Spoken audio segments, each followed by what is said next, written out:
Welcome to Film Strip. These podcasts are spoiler-filled as we discuss the plots, characters, and themes of the films in review. All content used or discussed in these podcast episodes is the property of the respective owners and used under the Fair Use Act, Section 504(c)(2), Title 17. Welcome to Film Strip. I'm Jay. I'm Ron. I'm Lindsey. And this is our review of Creature from the Black Lagoon, starring Richard Carlson, Julie Adams, Richard Denning, Antonio Moreno, Nestor Paiva, Whit Bissell, Ben Chapman, and Rick Al Browning. Directed by Jack Arnold, released in 1954, grossed $1.3 million at the box office.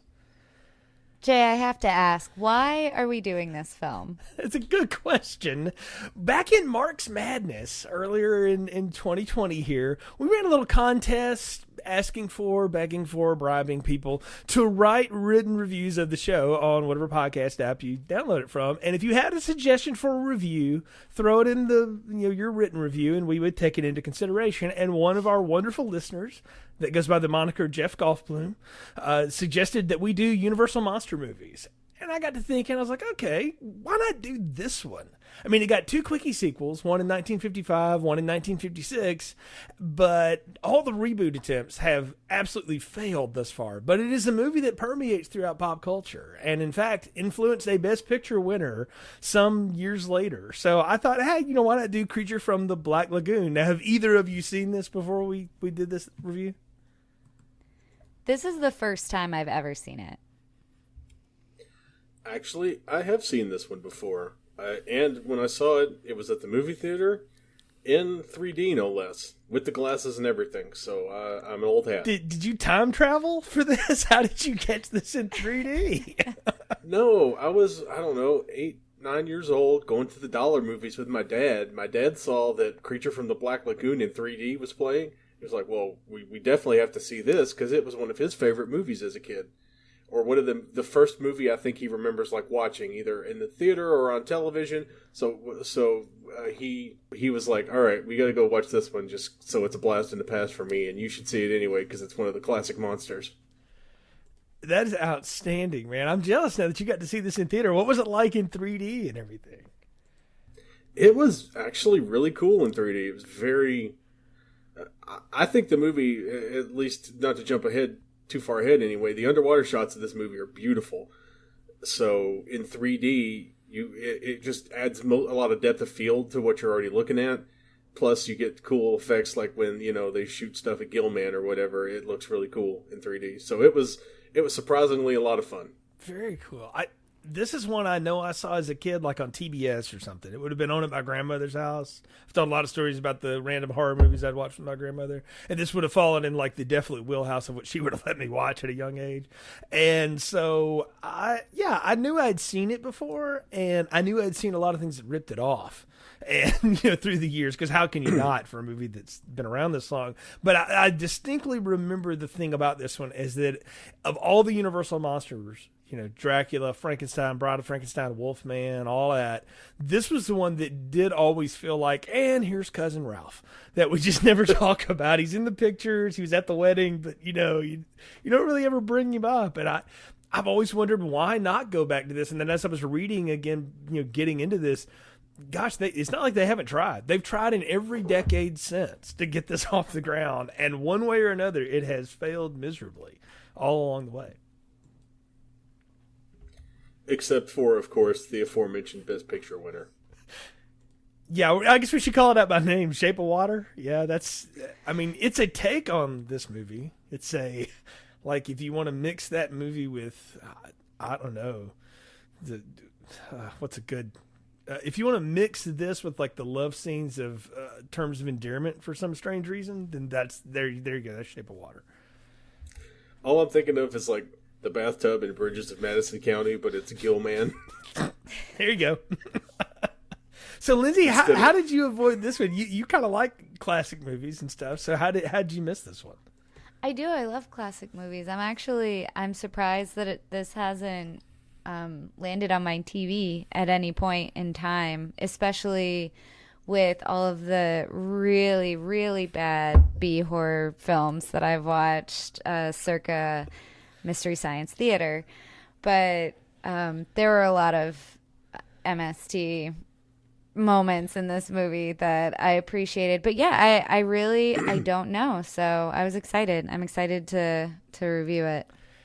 So what you're saying to me, Lindsay, is that you've seen Revenge of the Creature way more often than you've seen Creature from the Black Lagoon. Accurate. A lot of parallels, though. A lot of parallels. I mean, it is a sequel, but it's the same rotten Gilman costume. I mean, that was back when the sequel's pretty much just the same movie in a different place with cheaper actors, and that's what happened. Yeah. So I've seen both of the sequels to this. The third one I did look up before this review because I just wanted to flip through it and get a sense for it. I remember Revenge of the Creature as well. The third one, The Creature Walks Among Us, I will go ahead and put it on a limb now. I don't recommend that as an experience for anybody. It's not really worth your time. But it isn't like a direct sequel of Revenge of the Creature. Like moments after it picks up after that one. So if you just must know what happens after Revenge of the Creature, you can try The Creature Walks Among Us. But they're all basically the same, which is amazing. So, but besides Shape of Water, and we've kind of made fun of that or whatever for what it is. Guillermo del Toro, clearly a fan of this kind of thing, so this would be his take on it. But I am surprised, again, legitimately, that they haven't found a way to redo this. They've redone Dracula so many times. Frankenstein got redone so many times that I think Aaron Eckhart played him at one point the last time I saw. And like we get all these different things, but we can't get another Creature from the Black Lagoon. And part of me wonders if it's because the whole subject matter and impetus of this idea behind this has been redone and taken and used in so many other movies that they just don't feel like there's anything fresh to go with. I think it has to do with the fact that there's no way for them to really develop a really scary costume for the creature. I really feel like that would be difficult to do, and Dracula's always scary. Most monsters are, but it's something about webbed feet just isn't scary.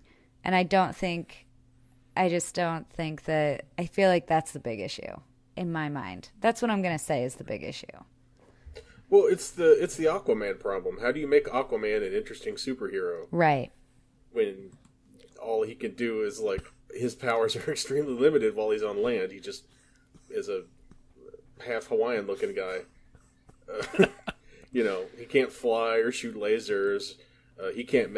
Gilman can't mesmerize people or transform into a bat, or even transform. If he could transform into, like, I don't know, the Kraken from the Ray Harryhausen movies, yes, he would be dope. Like, if he could just enlarge himself or grow some extra arms.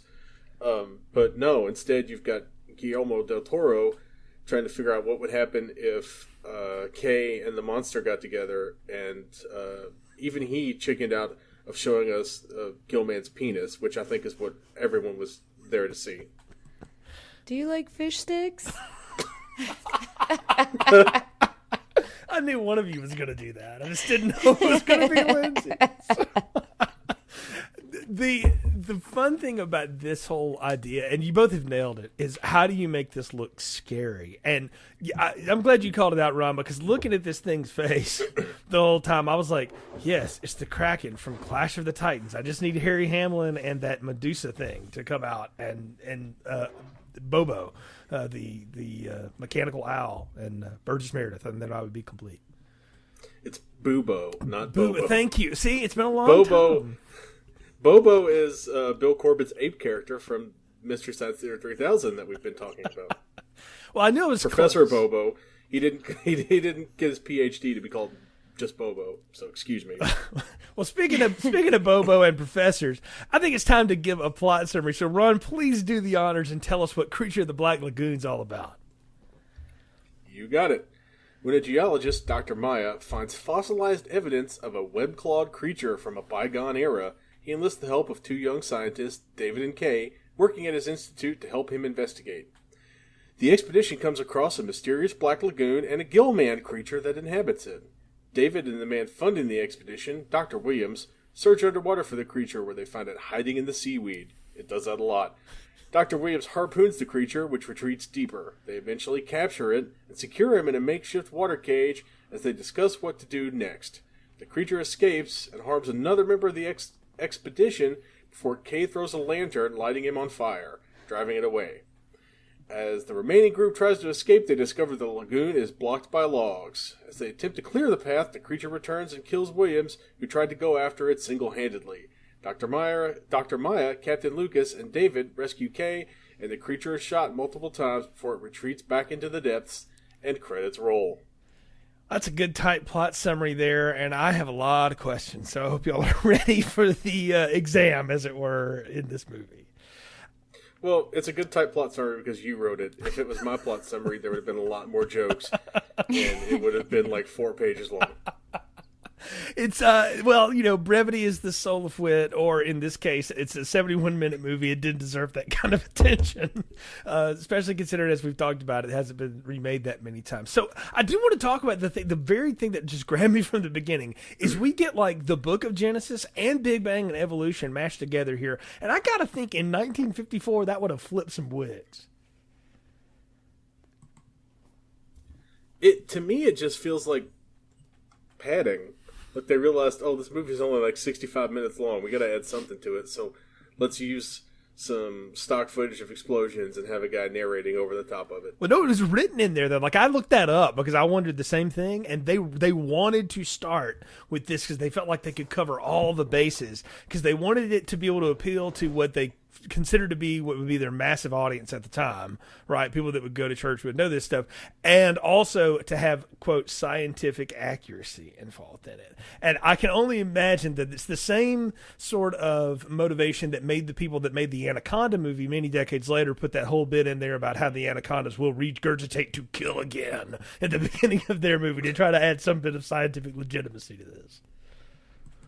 Yeah, I mean, it tied it all in. I thought that they did an epic job of it. I wasn't offended, or you know what I mean. I wouldn't have been offended by it like that, but it didn't turn me off in any way at the beginning of the movie as a first time watcher. But I tied into the rest of the movie of, they talk about evolution a lot throughout the whole film. Okay, since you mentioned Anaconda, Jay, and we're jumping ahead a little bit here. Who's a less convincing scientist, Jennifer Lopez or Julia Adams? Jennifer Lopez by far. But since you brought it up, I now know where Jon Voight's entire performance comes from.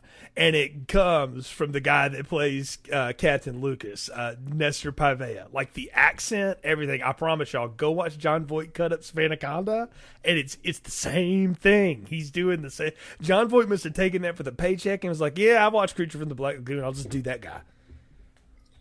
The only problem is when Captain Lucas talks, I can understand him. When Jon Voight talks, I can't. But they both have lines about, like, the river will kill you 1,000 ways. And, I mean, all that stuff. So, which is hilarious. So there's also a lot of others. I mean, I could sit here and run a laundry list of all the movies I think, borrow something from this. But the ones that first came to mind because of the kinds of stuff we've reviewed here on Film Strip are Anaconda, and then Jaws 3 when they trap the shark in the lagoon. All the lagoon talk and all the underwater stuff when you've got a scientist named Kay swimming with her, man friend who's supposed to be, big, strong, smart guy, but he can't commit. I mean, it's the same thing that they did to the Dennis Quaid character in that movie. This is probably where they got that idea. You already established in your introduction that this is a movie that's been ripped off a lot. So it only makes sense that, everybody's getting a piece of this. Can we talk about Kay, though, for a second? And Lizzie, I specifically want you to weigh in on this, okay? Because she's the only female in this entire cast. And when they introduce her, she's a scientist. She's an equal. But every time they have to do something, quote, scientific, she's left up top to, go swim in the lagoon or something. So I do have a few notes about that I took down throughout the film. It's an interesting dichotomy because you're right. They do that a lot. We can't go there. We have a woman with us. And then I was like, oh, okay.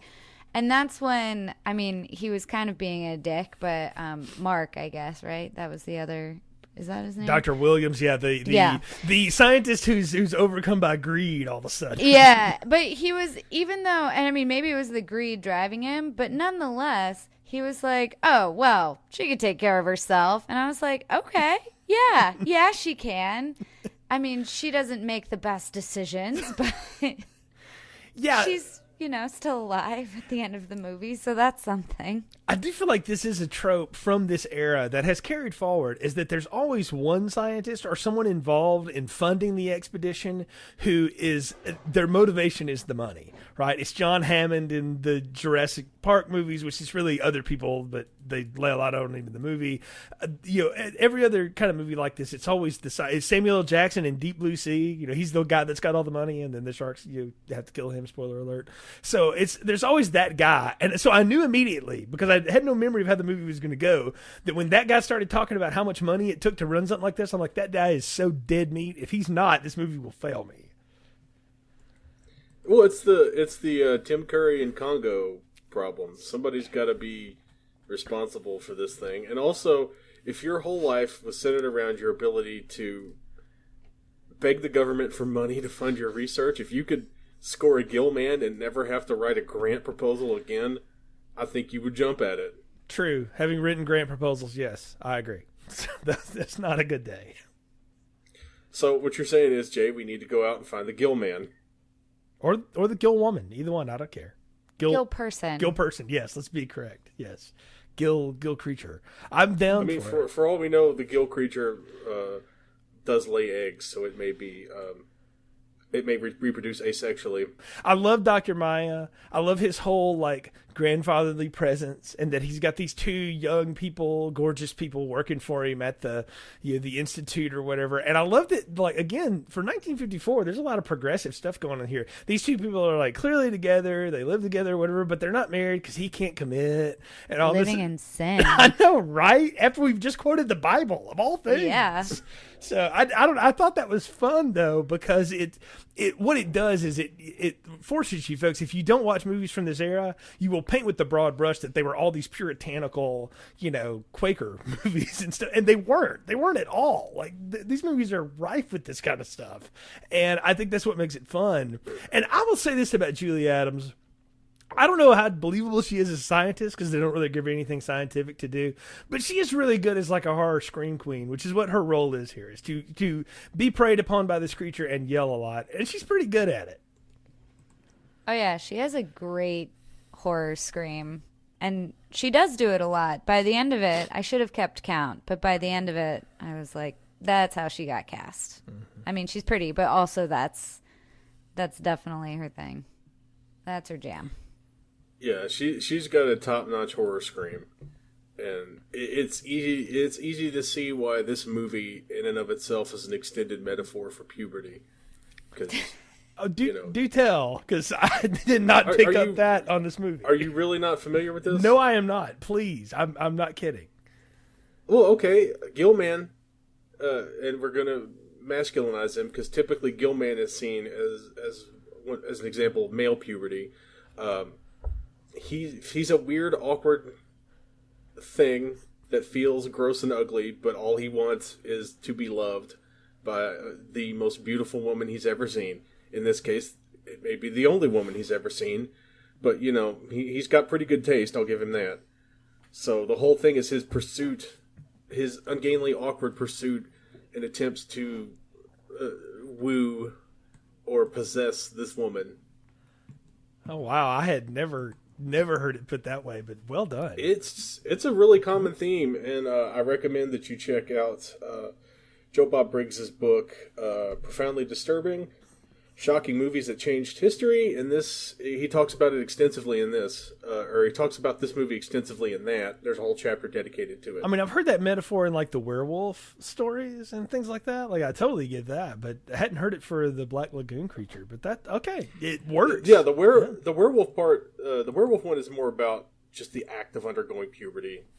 See also Ginger Snaps, which Jay needs to see, because that is a great example of. That's another great movie because it deals with female puberty from a female perspective. I'm sure Lindsay's seen it. Nope.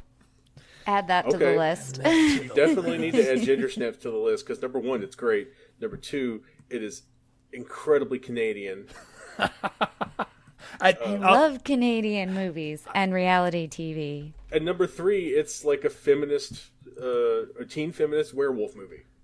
Degrassi the werewolf. I didn't know I needed it in my life. Yeah, with lycanthropy standing in for menstrual periods and stuff. I have heard that before, but and actually the lycanthropy does have some menstruation-like symptoms after she gets infected and becomes the werewolf.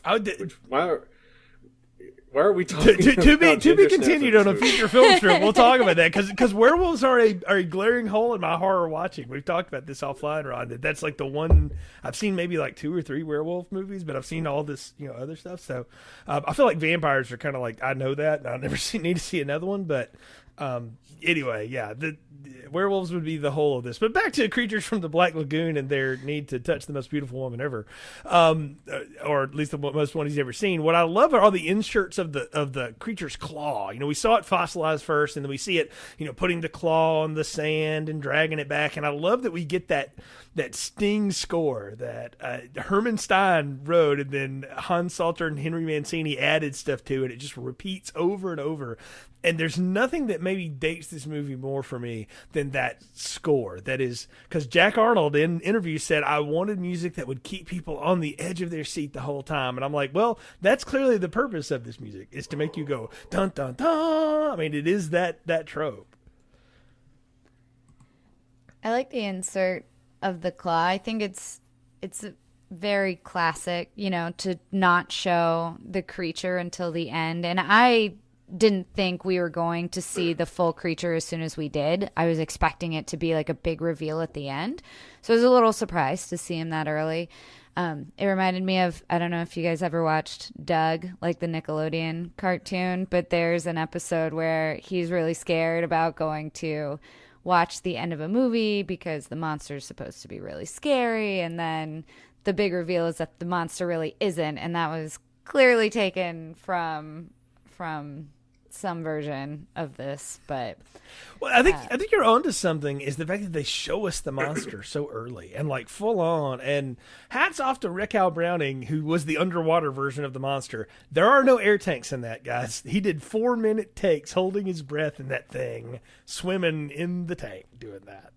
That's impressive. It actually wasn't a tank. It was shot in an actual lagoon in Central Florida, and I've been in that area, and it's a beautiful area. Oh, now that I thought the close-up shots were a tank, but that's amazing that they were doing that in the wild. I mean, that's wow.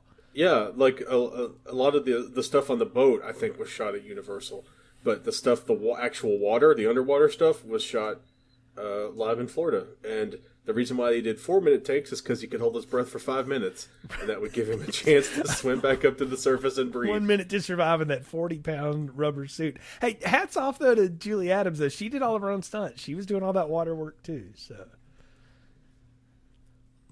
did she do the water ballet dancing bit, too? I was wondering. It looked like a synchronized swimmer. She did all of that. The only thing that she didn't do was when he drags her underwater, finally, and it's that one time when he's taking her, that's a stunt person underwater, but everything on top is her. So they did pretty good with that. And the part where she's being carried through the grotto is also her. Yep. As she loved to tell people, because the guy in the suit who played the monster on land couldn't see. So he would just run her into the walls because he couldn't see the walls. So she just got beat all up from scraping on that rock. Yeah, that fake rock thing that they had set up there. You called it out, Ron, and you're absolutely right. The underwater sequences in this are incredible. I can only imagine what that would look like on a big screen and in 3D. I mean, they really do look good, and it's some of the best stuff in the movie. I know it lingers on it a little bit, like when the two guys go diving, when Williams and Davey go diving, they're just down there forever, but I kind of liked it. I dug it. Yeah, the music in that scene with the two guys made me feel more like they were going to go after each other versus just because of what led up to that point. I was like, oh, one of them's going to pull a knife on the other one or something. And I was less concerned about the monster coming up to them, but then nothing happened and they got on a boat. It is the dropped love triangle of the movie. Like, I think we're supposed to believe that at one time Kay was involved with Mark and then dumped him for David, and he's never really gotten over her or something. Did either of you two get that? Yeah, I think he pursued her when she first started working for the Institute, and, in true 1950s fashion, when a woman says no, she really means keep trying. Yeah, I think too, because she mentions that he clearly put work first and money first about, he was always chasing this next big thing. And I think that led me to believe that maybe at one point she was in fact interested in him, and then he kind of just was more concerned with other things, and she was not all about that. She wants to be number one. Which is amazing that she winds up with David, who clearly cares for her but will not commit. So I don't know if he had a bad relationship once, what it was. Again, that's all played off just so that we have some bearing of how all these people know each other and stuff. But I'm with you, Lindsay. I'm surprised those two guys didn't have more of a go after each other, because they clearly have fundamental disagreements about what they should do once they spot the creature. I mean, Williams is all about, put it on a spigot and hang it on the wall and we'll cut it apart, while David is all about like, no, we have to take pictures of it and study it and be like a real scientist. Although, Jay, to be fair, there's no more scientific behavior than cutting a thing open to see what's inside. I mean, accurate. Think about biology class. I agree. You're right. You're correct. But I think David's whole thing is, we don't need to kill it until we at least know what it is. We know if there's any more of them. Is this the only one? What if we kill the last one? All that kind of stuff. And it does leave a lot of questions. And it's all, again, to set up that all Williams cares about is, and he's not wrong, by the way, that having this thing, whether it's dead or alive, is gold to us. It doesn't matter if it lives or not. It's going to be worth something. And again, I don't have to write these darn grants anymore. So I'm going to bring it in. And I love how they set up Chekhov's spear gun so you can shoot it into the mast once with that blast of compressed air, because that's coming back at some point. I'm just surprised that they blew that so early, that he shoots the creature in the back, like early on in the movie. Well, clearly this creature is much tougher than they were expecting, because it gets shot several times with bullets and with spears from the spear gun. So set on fire. I mean, and stabbed. Yeah. Oh, that's right. Yeah, stabbed and set on fire at least once, possibly twice. Because at the tent, the two guys in the tent in the beginning of the movie at the camp, they also set him on fire. Yeah, clearly he's impervious to all of it, which is, it does make him more menacing and scary. It's also, though, that the problem with it, if I have a problem with it, is that they play the monster too much like, is it a monster or is it just curious? Like there's part of, like, Peter Benchley always hated himself for writing Jaws after he bothered to learn how sharks work, and that the shark's not like trying to kill everybody. It's just, it looks like a seal. Go for it, and since it doesn't have hands, it just does everything with its mouth. That's what we know about great white sharks. Sometimes that works out badly for people, yes, but it's not a malicious intent. I don't get if the creature is legitimately trying to kill all the men folks so it can have the female in this or not. That seems to be some of its motive, but then at times it just seems to be like, why are you in my lagoon? Yeah, like he feels threatened because, well, A, he's been shot at a number of times, and B, they're in his lagoon. Mm-hmm. But there were a couple lines where they talk about, I think Kay talks about how it doesn't matter what kind of creature it is. If you leave them alone, they're not going to bother you. And I was like, oh, okay. So this is going to be like a love square now. She's going to be into the monster, also knowing that Shape of Water is a movie. I was like, just not sure where this is going to go, but I'm along for the ride. And then that's not the way it went, which is fine. But 2 points for Love Square. That's good. So I thought that was like a King Kong reference, honestly. That Faye is besmitten with the ape as much as he is with her by the end of that. That's a fair take on it. Yeah, I could see that. She's definitely, she's definitely interested in the monster to some degree, and I think that it's also the fact that she's the only person on the boat who hasn't like taken a pot shot at the monster or tried to stab it or something makes her like the most approachable member of the boat. I mean, for all we know, he was trying to drag her off to be like, hey, man, can you get these guys to stop trying to shoot at me? I'm getting tired of this. I love how he works at a deli in the Bronx now, too. That's awesome. But they had that really sexy water dance moment. I mean, she didn't know they were having a sexy water dance, but he was, creepily swimming underneath her on his back, and I was like, okay, this is where this is going then. I mean, there's Cool. that whole scene with her legs dangling, and he reaches up to grab her, and I'm like, man, Spielberg ripped that off too. I mean, that's straight out of Jaws. And I've read the Jaws book. They know how that goes down in the book, so it ain't no teasing. So that was very much. But I did read a really cool thing that they talked about how the whole purpose of this movie is the scariest thing is to be in the water and not be able to see below you, and something bump up against you, and you don't know what it is. Yeah, can we talk about that for a second? Because it bumped up against her, and she didn't scream, and she wasn't scared. No, she dove down into the water to see what was there, which for me is completely freaking insane. Like, there's no reason for that. A piece of seaweed could touch my foot, and I would be out of that water, even in the best situation, because I'm not an open water swimming fan, but... that's just, I'm like, no, what are you doing? Don't go down there. Go to the boat. Can we talk about her whole decision, too? Again, they're collecting rocks to see if they can match it with where they found the original piece of the monster, the mummified or fossilized monster. And so they're going down below to do rock studies or something. And she's like, I think I'll take a swim in this Amazon lagoon. Yeah, like... do you not know about dangerous animals or parasites or worms? Like, you are a scientist. There are so many things that could go wrong in this situation. I think that the reason that her being a scientist, the reason why she's like, oh, I bumped up something. Let's go see what it is. That seems to be the most possible scientific choice to have made.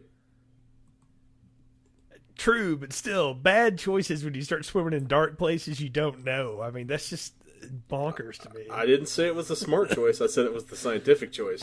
True. I get you. But no, I love that they do play with the scares of that. But I do think it's neat, though, that she does swim after it. And it's supposed to, I mean, again, the typical response we would expect would be for her to go, ah, which is what she does in the last 10 minutes of the movie.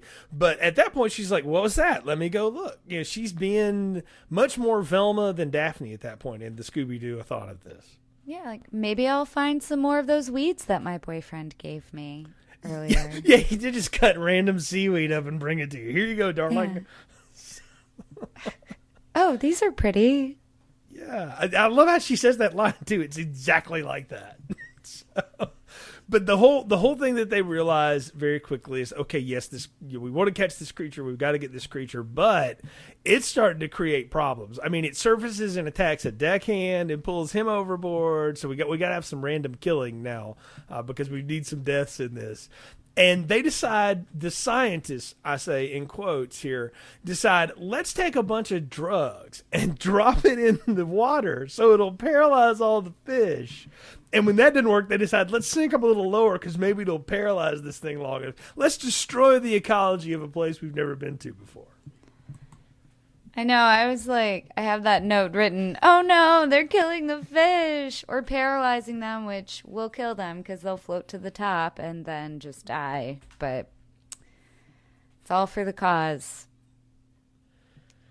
It seems like they went a long way just to try to roofie the Gill Man.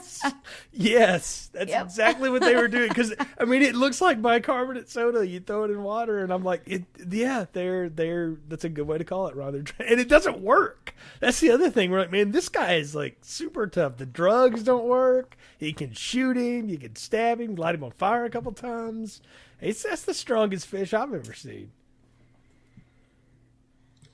Yeah, he's more like reptilian. He's like a weird cross because his face, they did a good job making his face look very fish-like and how he kind of opens his mouth to breathe. Yeah, they did a nice job with that, but it was, I mean, still not the scariest monster in...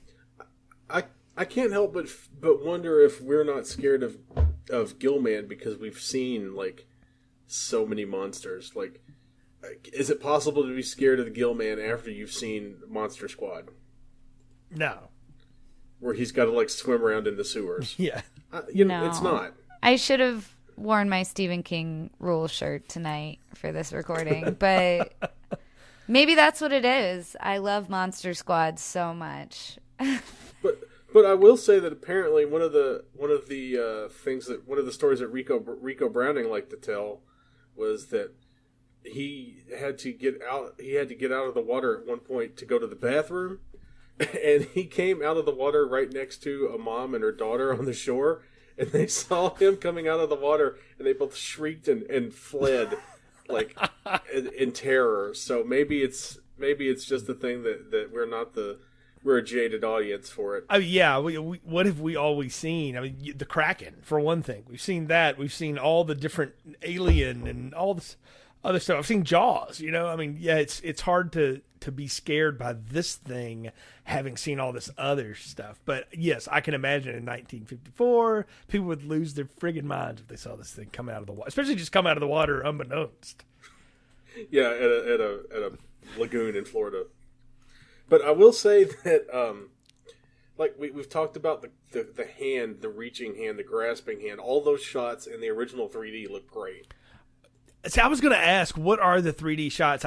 The hand would be one of my guesses, and then when he starts throwing people at different times. Well, the whole thing is 3D. It's not the post-processed 3D where it's just a few scenes. It was shot natively in 3D. Oh. So the whole movie has a little bit extra like depth of field and stuff, as well as they could do in the 1950s.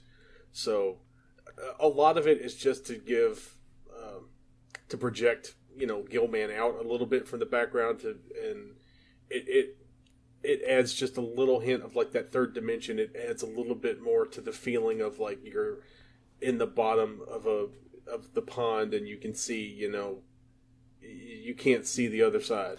Type of deal, I think that's cool though, and I don't know what they did, whatever process they used to 3D film it or whatever. It's clearly not the one they used for like Jaws 3D and Friday the 13th Part 3, where when you just transfer it to the 2D format, you just take the 1/2 lens and cut it and throw it in there. That's why it looks so grainy and crappy, unless you've seen the remastered versions. This looks amazing, and I mean, I watched just a Voodoo rental of it. It wasn't anything special, and it still looks really good for 1954. Like all the pops and the grains I thought I would see, I didn't get. So it's really clear.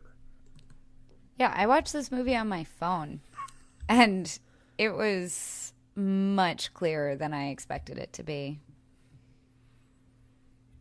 So there's like two different times that he attempts to take Kay. One time we talked about where he kind of drags her underwater and he goes through his grotto or whatever, and they throw a net around him and attack him. And I love that their answer to that is, let's build a cage out of bamboo that we just have laying around here, and that'll hold him. And the insert shots of the monster just sort of floating there, like looking into the void, waiting for something to happen. It's almost as weird as like that part in Jason X, Ron, where Jason's just standing there in his prison and he's just sort of chained up. To me, and maybe I was projecting, but to me the monster looked like he was annoyed. Like he's just standing this thing. It's like, you really think you can hold me together with a bunch of crap you just duct tape together? Come on, I'm the Gill Man. I snap people in half for fun. Did you see my arms? My arms are huge. I'm just gonna bulldoze my way out of this and wreck that guy smoking the pipe. Yeah, I survived a few harpoon shots. You think this cage is gonna hold me down? I thought it went to his. I didn't count. I don't know if they used the rule of 3, if that's how many times they pan back to his face, but it felt like too many times, and it reminded me. It felt Monty Python-esque or Marx Brothers-esque, I guess I should say. Yeah. Yeah, it was very much like too many times of like he's starting to rise up a little slower and a little bit more and a little bit more, and he finally puts his head through the thing. And I can only think that was the actor going like, "Please, I just need to get a breath just one time through this thing so I can live." But I love how he waits for everybody to go below decks until Pipe Smoker with his rifle is going to sit out there, and he's like, "Well, you're chum, you're going down fast." But Kay again thinking smart on her feet grabs a lantern and throws it right at him and lights him on fire, but also gets her friend totally toasted at the same time. I have to say that was a really good dude on fire sequence too. When the monster goes up, the monster goes up. And one of the benefits, I guess, of the suit is that it was probably made out of asbestos or something. So you could just light it up. Because that's a big fireball, and they're not like precious about not burning the guy's face. Like the whole top half of that guy is just one big fireball until he dives in the water. And the fact that he dives into the water while on fire makes it even more dangerous because, that's air. You're adding air to a fire that could have easily spread faster, or it did spread faster because you can see the flames like increase down his body as he's diving into the water. And I thought, as someone who loves a good guy on fire sequence, I was really impressed by that one because the added difficulty of that dive just made it like chef's kiss beautiful to me. I was too, Ron, and I, as a kid, high schooler, middle schooler, etc., used to watch those videos of stunt guys and women doing all of these crazy things and how it worked when they got lit on fire and jumping into whatever body of water they were jumping into. And I thought the same thing when I saw it. I was like, that was really good. And because it was shot when it was shot, none of it's CGI. Like, that dude is on fire. Yeah, Ben Chapman took that one for the team, and all 6'5" of him jumping into that water with all that stuff on him. It looks great. I mean, I've said it 100 times. This movie looks amazing, even for its time. And I think because of that, we get so much of the stuff that we've seen in all the decades since. I mean, you can imagine every studio in Hollywood after this, Ron, going, "We got to light a guy on fire next time." And look how many times that happened. I mean, we light everybody on fire at some point. I mean, that's just part of it. I mean, if you're going to steal from a movie, you may as well steal from a classic monster movie. I mean, to me, a lot of this movie feels like they stole some of how they're shooting Gilman from the original Nosferatu. Mm-hmm. So, something about the way they're using the claw hand and some about the way they shoot the Gilman in, like, Shadow kind of made me think of Nosferatu. Yeah, and when he's going through the caves, especially, yeah, I got a little bit of the Dracula off of that too. Which, I mean, crib from yourself. If you're Universal and you're making these things, it makes total sense.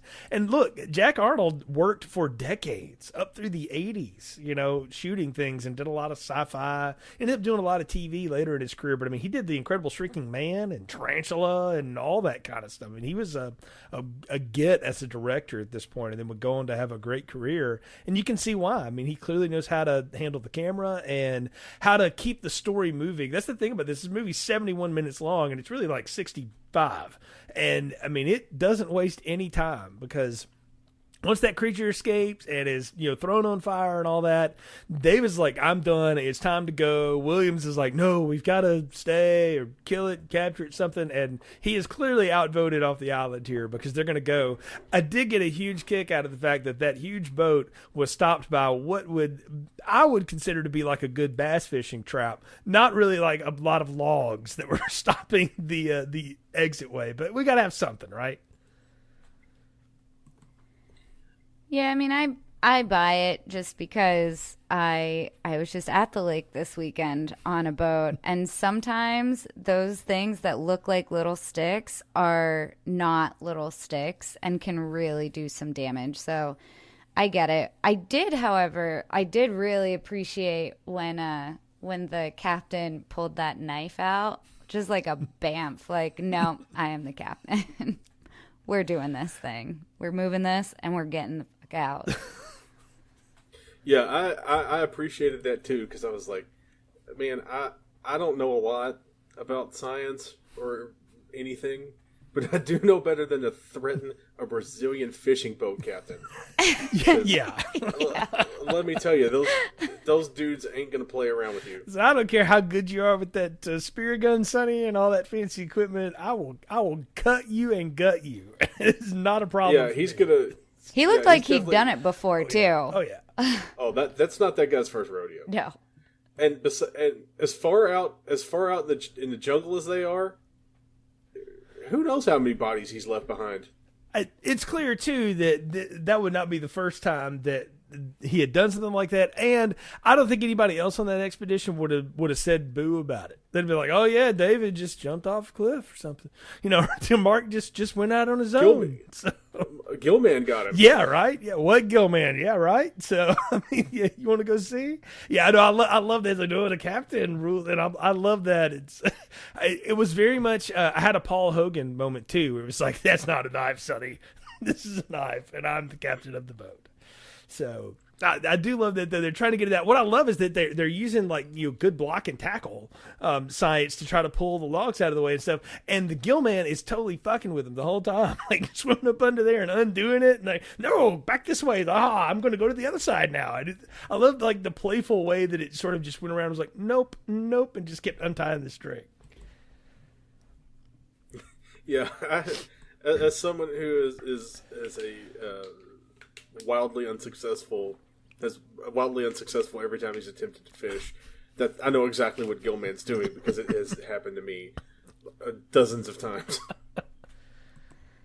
I thought that too. I mean, it did feel like they had gone fishing and just hooked a boot, or the fish broke the line or something, and can you imagine, because you don't know, they don't really specify how long it takes him to hook it the first time, but it feels like it had been a while, and to have it just not go was kind of heartbreaking. I felt for him. I felt for the guy in that moment.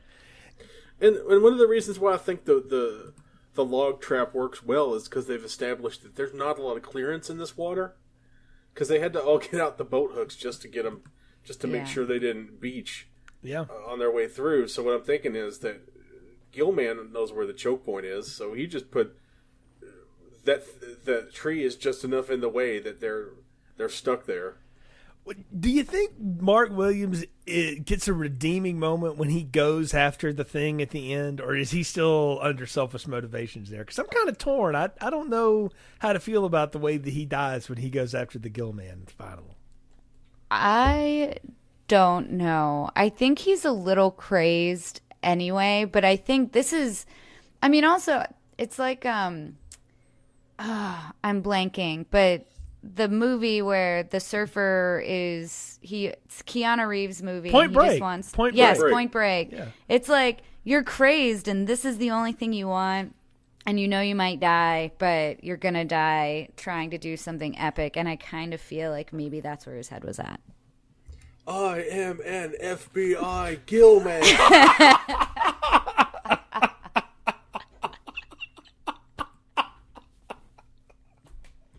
And then he falls on his back and he just fires his spear gun into the air.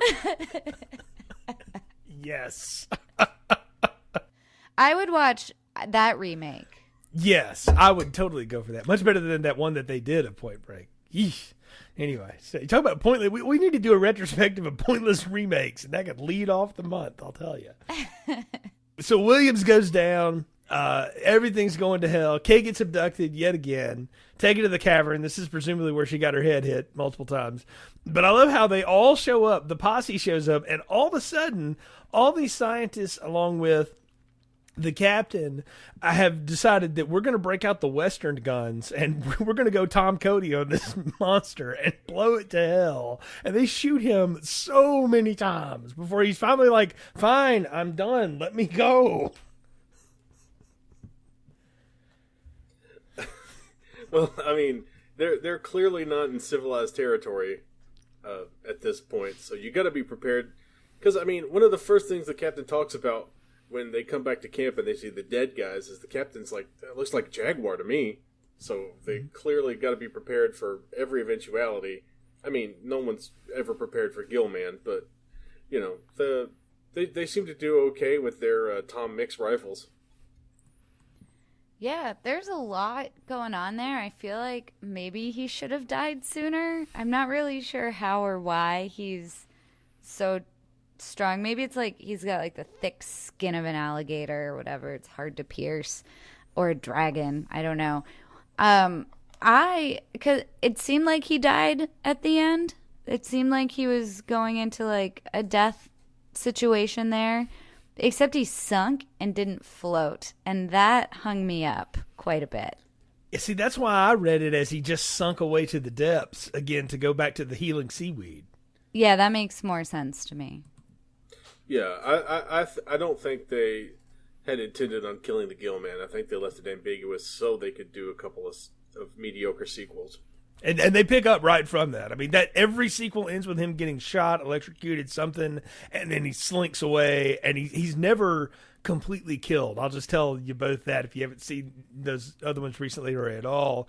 That's what happens. He never is completely destroyed. And I got to tell you, there's something about that I really like. Like, you can beat him, but you can't totally kill him. Like, Ron, if you go back and when we were talking about the later Jason sequels in the Friday the 13th movies, like, it was just sort of neat to see how inventive they came up with a way to sort of put him down for that time. But you knew he wasn't dead. Like, he was never going to die, and that was sort of the point. And I like that. Yeah, I kind of appreciated that, too, because at least from what little I remember of going to, like, Reptile World in Florida, that like alligators and crocodiles and critters like that are very hard to put down with bullets. Yeah, you pretty much got to hit them in the head, like at the right spot, or it's not going to happen. You know? Yeah, so I can definitely see Gillman like shaking off like, you know, a 6-pack of rifle shots. You think like he went back to the seaweed and was talking to his friends like, y'all are never going to believe what happened to me the last 2 days. I saw this hot girl. I was swimming with her. I tried to touch her. And the next thing I know, all these dudes are hurking spears at me. They light me on fire a couple times. They put me in a friggin' bamboo cage. John, you know how I hate that. And then they shot me. Yeah. We've heard it all before, Gilly. If you're going to tell tales, man, you better make them believable. Shut up, Brenda. You don't know my life.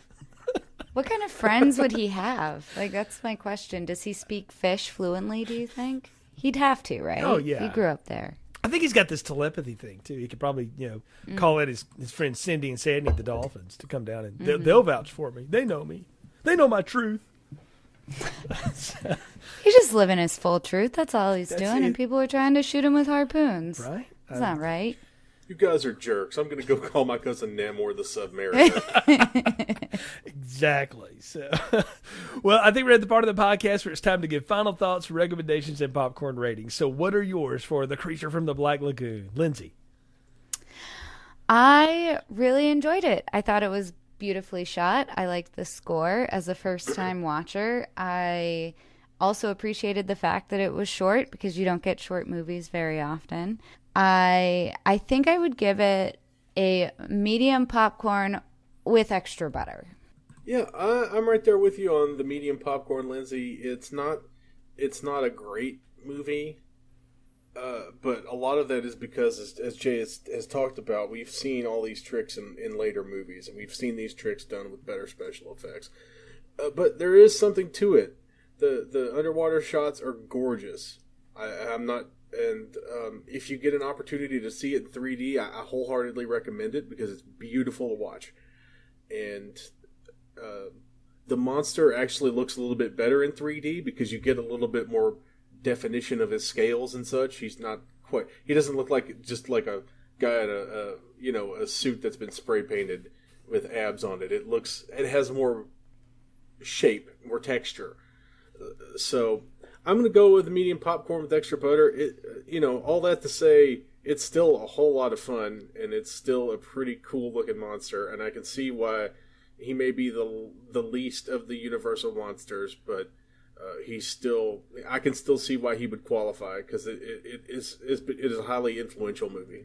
Yeah, he is totally the Fruit Brute of the monster cereals, all right? Only remembered by, the deepest of cuts, right? You guys are absolutely right. Everything you said, I totally agree with.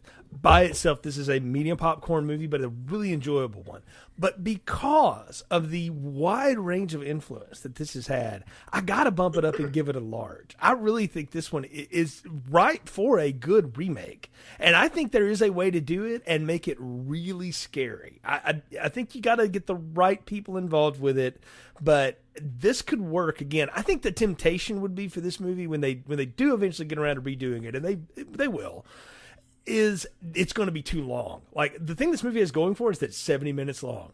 You got to do this remake in 90 minutes. Do something fleet, get some smart people to write it, and you can have some real fun with it, and there's plenty to pull from here. But if by chance you've never seen this before, folks, look it up and watch it. It is totally worth it.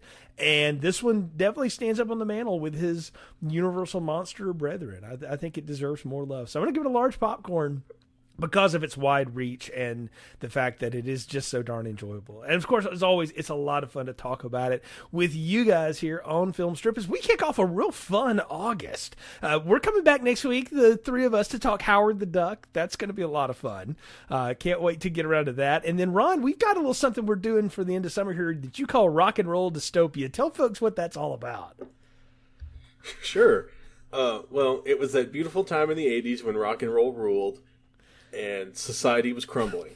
So you're getting out of like Jimmy Carter's malaise in the 70s. You're not quite at crack cocaine, but you're kind of somewhere in that juicy middle of where every large city is a decaying, decrepit, white flight riddled dystopian hellhole. So and it only comes with the finest of rock and roll music as a soundtrack. Absolutely. We're going to be doing Class of 1984, The Warriors, technically a 70s movie, but 79, we'll call that 80, and then Streets of Fire, which I can't wait to revisit and talk about. So much fun there. All that coming up in August. This has been a busy summer. We had a lot of cool stuff going, and then we're going to be in September, and then soon enough, y'all, it'll be Shocktober time. So who knows what'll come around on Film Strip as we get ready for the back end of the year. You can find all of our archives in your podcast feed or on our website, filmstrippodcast.com. Please leave us a positive review wherever you find the show, and if you drop a suggestion in there like our friend Jeff did here, you might find it on the show one day. Who knows? Follow the show on Twitter and Instagram at FilmstripPod, and search for Film Strip Podcast on Facebook to connect with us there. We appreciate your support. For Ron and Lindsey, I'm Jay. Thank you for listening to Film Strip. Thank you for listening to Film Strip. You can find more episodes on our website, filmstrippodcast.com. The Film Strip theme music is produced and performed by Frozen Lake 121. All content used or discussed in these podcast episodes is the property of the respective owners and used under the Fair Use Act, Section 504, C2, Title 17.